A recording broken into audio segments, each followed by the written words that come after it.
welcome back to another Rooted and Restored podcast. I am so glad that you're here with us today, and I have a very special guest with me. Dear friend, colleague, so many things. Aisha, she's here with us today, and we're going to unpack the importance of mentorship, the importance of community, and we'll see where else this kind of conversation takes us, and we'll go from there. And as always, Rooted and Restored podcast is always meant to really articulate the things that we see going on inside the lives of our clients, really bring about conversations that we're already having with our clients, or maybe areas that our clients are struggling in. And this just happens to be one of them, because as I think about therapy, and Aisha, maybe you can relate to this, it's a one time a week kind of thing, or it happens intermittently amidst the life that we're doing. And so it is so important outside of therapy to have people that are supporting the work that you're doing in therapy. And so we just kind of want to bring that conversation to life today in a very special relationship that we've shared. Never did I think we'd be sitting here 15 years later, but we want to just be humans and really just talk about what this has meant to both of us, and maybe even just elaborate on this topic of mentorship. So without further ado, Aisha, would you do me the honor of introducing yourself to our audience? So I'm Aisha. I have the honor and privilege of even being here. I'm an intern at Rooted Therapies. I'm a mother of 3, and the reason why I know Lisa is because of my oldest. I was pregnant at 15, and that's where I met Lisa through the SciUSIS program. That's right. And so I can remember that meeting. I was telling you about this the other day, vividly. We were in one of the back offices. I happened to be pregnant at the same time, unexpectedly. And here you were beginning the journey of pregnancy and kind of unfolding a lot of other life difficulties that you were having. What was it like for you, Aisha, when you first had that conversation with me? I would say nervous, because while I was anticipating your return, I kept hearing things like, oh, you have to meet Lisa, she's great. And so when you finally did return, I was really excited, because after that initial conversation, I knew in some way, shape, or form that the decision to have this baby was going to be challenging, because you were always real about that, but also it didn't have to look like how I thought it needed to look like. So did you go into that meeting questioning who I was, or questioning if you could trust me, or questioning if is this person real? Get real with us. What was that like? Because I know your life story. It couldn't have been easy looking at this lady in front of you. Go there. Yeah, so I would say definitely. There was not much I could really trust in that environment at the time. And so obviously those thoughts of who are you? What do you do? How are you going to help somebody like me? Watching my mom's story play out, because my mom was also a teen parent. I kind of figured that was my only route. That was my only pathway. My life was just going to reflect what hers looked like. And at the moment, I felt like that was okay, because that was all I knew. And so I wouldn't say necessarily I didn't trust you in a way where it was who the heck is this lady, get away from me. It was more so I didn't trust and believe in myself to that extent. So whatever you had to tell me wasn't gonna equate to anything, because I already knew what my life was gonna be like down the road. Oh, that's interesting. And was that information available to you then, or is that now, since you've done work, that you knew that it was because you didn't trust yourself? I would say most definitely because I didn't know at the time, but definitely because I did the work, and I was able to have that guidance of being you didn't trust yourself in that moment. Right. And I think that's really important because as I think about journeys that I've had with people in my world that have supported me or helped me or been just one step in front of me, sometimes I wanted to show up my best self or like my pretend self because I wanted them to like me. I wanted them to think I was like had it all together. I wanted to be better than maybe what I was. And so it was really hard for me at first. I've gotten a lot better at it, but to be vulnerable and to really like show that need for their support or need for their connection. And so I that's where that question came from, because I would imagine, knowing your story, that like I don't want to bare my soul. I don't want to let everything out at first. I don't want this person to have any sort of judgment over my life. Clearly, I'm already being, at 15 years old, judged for the experiences that I've been connected to. And so there lies maybe a defensiveness. And so I want to kind of normalize that for people watching today, that like it is really hard, number one, to say yes to therapy, right? And come in and talk to a therapist. But then like your therapist says, hey, what community are you involved in? Do you have any support systems outside of your family? And they're like, how do I do that? And I don't want people to know my business. And where do I meet these people? And are they safe for me? And so sometimes they come like our relationship did, kind of out of necessity or out of like a requirement. But sometimes we have to go seek them out. And I think our path kind of takes that journey of different times where it was like a required relationship maybe, but then there was like this chosen relationship. So take us kind of maybe down that journey. So we met in this office. I came back from maternity leave. You're in making this decision to carry your daughter, and now you're going to be involved as a sophomore in high school in the teen parent program. What happens next? So I want to touch on what you said previously because I think it's important, and I see this a lot in the people that we get to serve, is what's the point, right? And I get people who come here and they're like, well, what's the point of even doing any of this, right? Like, I'm still going to see the same life and I'm still going to see the same pattern. There's nothing that you're going to tell me that's going to change my life. And so when I think back at that moment, of just the path that was pretty much laid out for me without me even knowing, it resembles that, right? Like when I met you, it was like, okay, here's another lady thinking she knows my story. I'm already, like you said, I'm already being judged. Like, I was in a not so great relationship at the time. I was known for being overly emotional and like already. So now here I am pregnant. And just, I didn't really know where to go from there. Right. And so then what happens after that? We meet, here you are. So we meet and we form this really cool, transparent relationship, and it allowed me to see that sometimes these professionals that we think and we hold to such a high standard are just like me and have stories just like me. And you reflected a lot of that. You reflected that although you can still show up and do everything that you got to do, you still came from such a diverse world that you fought so hard to heal from.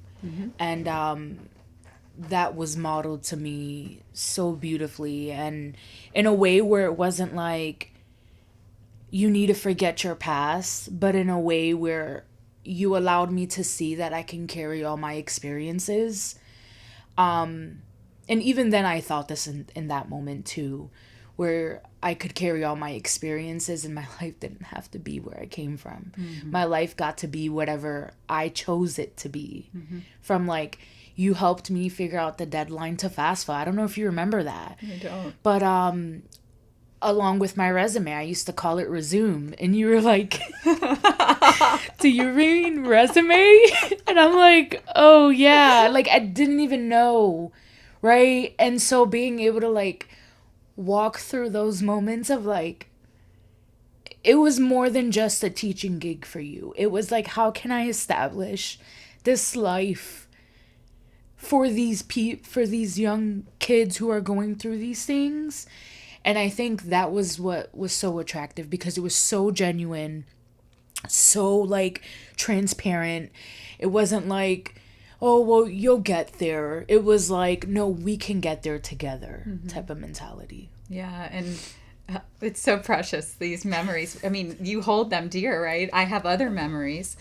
During that time, I was going through a wicked divorce, and you guys got to see some crazy stuff at the school, and just some things. You'd catch me on my cell phone in my planning period or at lunchtime, and it was chaotic for me. And I wanted to try to hide that from you guys because I didn't know how. But I mean, you guys spent a lot of time around me.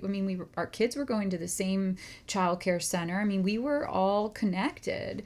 And so there was something inside of me that felt like, why am I trying to pretend to be something I'm not? Maybe I'm just 3 or 4 steps in front of you. Some days, maybe a half a step, literally.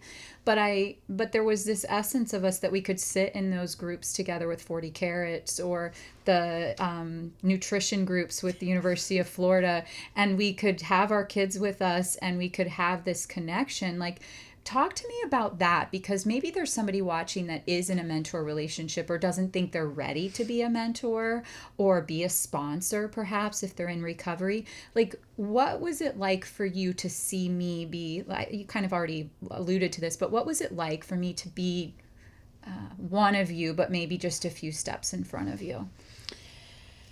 I think a lot of people like to really use an age factor as a reason why they can't be a mentor. And I call total baloney on that. I think despite the fact that you were older than us, and not significantly older, obviously, but despite the fact that you were a few steps ahead of us, like you like to say, it still allowed us an opportunity to see what our life could be like, but also how we could live through our life in that moment, right? Like you said, you had things that you were going through and you still showed up.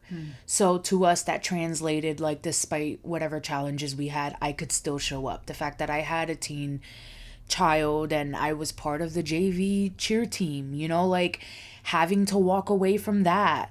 And then, getting the courage to return to that in my senior year as a varsity cheerleader. That courage of still showing up and still being you despite what versions people have in their head of you. That's, I think, what was really shown. I can't speak for everyone else, but for me, that's what was shown for me, was that, this, like I said, despite all those challenges, like I still get to show up and be a part of this world that I very much work so hard for. I love that. And I love what I got to witness, because not only were you a varsity cheerleader, but you also were the leader of this implementation. We were having this thing at the school where people were thinking that it was cool to get pregnant. The MTV show had just come out. Pregnant. Oh my gosh.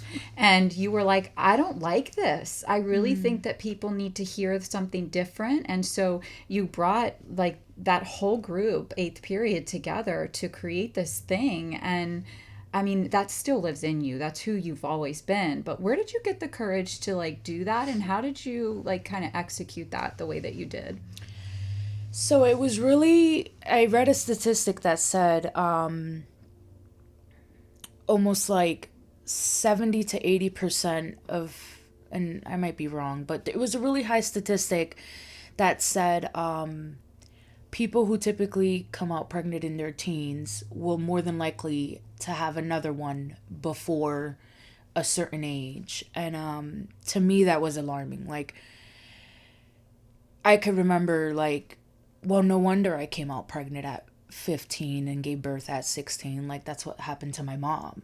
And I saw this almost as, like, a generational thing, that I knew it was called generational curse or whatever you want to call it at the time. No, but I knew I did exactly what my mom did. My mom did exactly what her grandma did. I knew that at that time.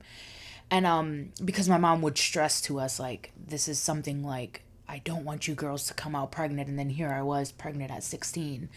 Well, when I use that motivation towards like advocating, like a lot of people would have privately would come to me and say they'd have pregnancy scares. And, I was just like, I didn't think I was going to be pregnant. And so just really using that as like, a lot of our stories were we didn't think we were going to be pregnant. Mm-hmm. And it didn't have to be an option if we were open and honest about a topic like teen pregnancy. A lot of times we want to hide and be shameful about these moments and about these events that can be life-changing. And in that moment, I thought, like, why not be proactive and jump ahead of it and show, like, it happened to us, it can happen to you, and we're your peers. Mm-hmm. Yeah, and it was really cool because you had this idea, and then you brought it to me, and we kind of talked about what this could look like and how you could implement it, right? And I really challenged you to create, like, this, like, delivery model. Then you had to get the buy-in from everybody, and then you had to go to administration. Like, if that was just a you thing, and not to toot my horn because I was just the container, but do you think that would have actually happened? Do you think by yourself you could have done that? No, and I think that's where the power of community comes in. Mm-hmm. Even down to the staff who used to help with the children. Mm-hmm. The encouragement of keep going, mm-hmm. versus... And of course, you don't want to toot your own horn, but I think it's important to note that we can't thrive in environments that are so negative and so downpulling. Mm-hmm. And so when we surround ourselves by people who can support us and support the crazy ideas that we're like, we don't know if that's going to happen, but we're going to try it anyway. That's where I feel like the community aspect comes in, as like, it takes a village. Mm-hmm. Yeah. And that's what I think is important as I've walked this journey, just like you, with mentors and supports. Like, there's been times where I have this crazy idea and I feel insecure about it because it's this little baby idea. But because I knew they believed in me, I suggested it, and they might have helped nurture it or change it or help me see some other sides. But it was so cool to have it land somewhere. And then maybe they could even help me take it to the next level.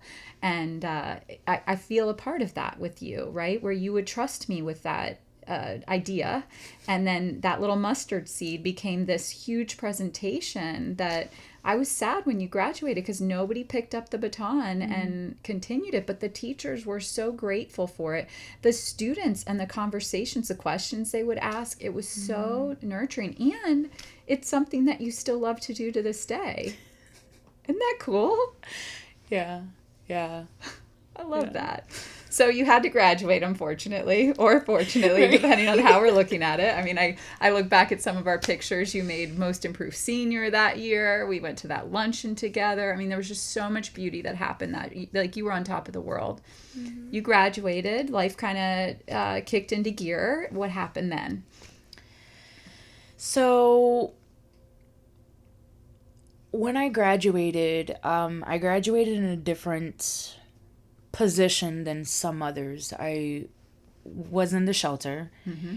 and with Bella, and you helped coordinate a lot of that because I found myself being homeless. And so I want to touch on that just because even outside of the community and your role as an instructor, life hit and you showed up, and that was really powerful. Like, I remember you driving me to our mother's house, and me just feeling so nervous, and then we'd stop and get Publix, get the subs and cookies and stuff like that. But those are just little moments I remember. But going back to what you asked, life happened, and I remember you showing up each time like, Aisha, when are you gonna go to college? And it wasn't in a way where you were condemning me. You let life happen. And it was in a way where you reminded me of what all this was about. Right? Like, I didn't have to give up on my dreams because of everything that I've been through. But I get to continue it and use that as a strength, encouragement, and just keep moving forward towards the life that I deserve. I'm I love that you're bringing this back up because it's like, oh yeah, oh yeah, oh yeah, right? Like there's been so many memories since then, but I remember those precious like that was our thing. Yeah. Gosh, I remember that. Something that came to me though when you were just sharing is I remember how many times we were having conversations about how people were mistreating you, they didn't understand you, and there was this essence of our relationship that I felt like I could challenge you. Like, what it, like, is it that they don't like you? Is it that or are these life's rules and there's something more inside of you to develop? And you allowed me to speak that. I don't think you were always happy with me when I said these things, but, and knowing your family dynamics, there wasn't really anybody able to hold that because nobody had been, you were like the first one to graduate high school or was, yeah? No, Your sister. Sisters. Okay. But like this was a big deal, the things that you were beginning to do differently than what your family had done, right? And so there wasn't really anybody to maybe speak into these places in a way that was different than what you had known. So talk to me about that. When I would challenge you or try to help you see from a different angle, like how did you really feel about that? Frustrating. And I think it was almost like the same things that would happen in high school kind of came up in the future too, right? Like, who do you think you are, thinking like, what are you talking about, like some of these experiences? And so like it's and a lot of it I would say it's more so things that like you don't want to hear but you need to hear. The accountability, really. I think it's accountability doesn't always look pretty. And so if I'm going to show up in these areas in my life that are new to me, I have to be willing to accept uncomfortability. Yeah. And these conversations are uncomfortable. But it's also a way to break into that person that you have allowed me to see. Yeah. And let's be honest, you did not like our mother's house and you did not like their rules and they seemed really crazy to you at the time, right? Absolutely. Yeah, and I thought it was the best place for you, and so everything in me wanted you to stay put, but that was not your story. Yeah. So take us past that. What ended up happening? And so I ended up moving into my own place, and it was through our mother's house, so I didn't stay the whole time there. But I ended up moving into my own place, and then I ended up walking through a really tough season of my life. I gained 2 more babies out of that. Beautiful babies. And now they're not so much babies. But life got really uncomfortable for a period of time. How did we stay connected during that season, even though it was uncomfortable and painful and there was a lot of stuff going on there for you? We stayed connected, I think, through constant reach out. We'd have luncheons. I know, I don't know if it was for Mia or Junior, but I was having trouble with them and lactating them, and you happen to have knowledge in that, obviously. And so you helped me with those intimate moments, but you've also helped me with growing and realizing that although these moments are happening, I don't have to stay in those moments. And so those constant communication, that constant reaching out, constant lunches at Buffalo Wild Wings, meetups, even though like, and what I love about it too is like time would pass because life got busy for both of us. But then we'd sit down and it's like we'd pick right back up from where we left off. Right. And what's been cool about our story is that even though when we were connected in the teen parent program, it felt like I was just sometimes, like I said, a half a step in front of you, but it seemed to be that way through almost every season of your life. And so what felt really cool is we'd sit down and it almost felt like I could share with you what I had just gone through or what I had just learned. And it was like depositing something inside of you that like you were just beginning to explore, or maybe you were about to explore and you didn't know it. Do you see it that way? Absolutely. Yeah. Absolutely. I was talking to a really good friend of mine and I was telling her, I was like, it's just so weird because I feel like literally almost every experience, and I'm not even joking, almost every experience that I've had, you are able to talk not from like a therapy book or the latest modality or whatever it is, but you're able to talk through experience. Mm-hmm. And I think when I think of a mentor, that's what I think of. Mm-hmm. I think of someone who has lived experience, almost like a sponsor, right? Mm-hmm. Someone who has lived experience, someone who is able to show up transparently and authentically. And I think that's been like the foundation of our relationship. Yeah, it's been pretty powerful. And I think that there's a saying that when the student is ready, the teacher appears, but I think it's different. And Tony says this a lot to me, like when the teacher's ready, the student appears. Mm.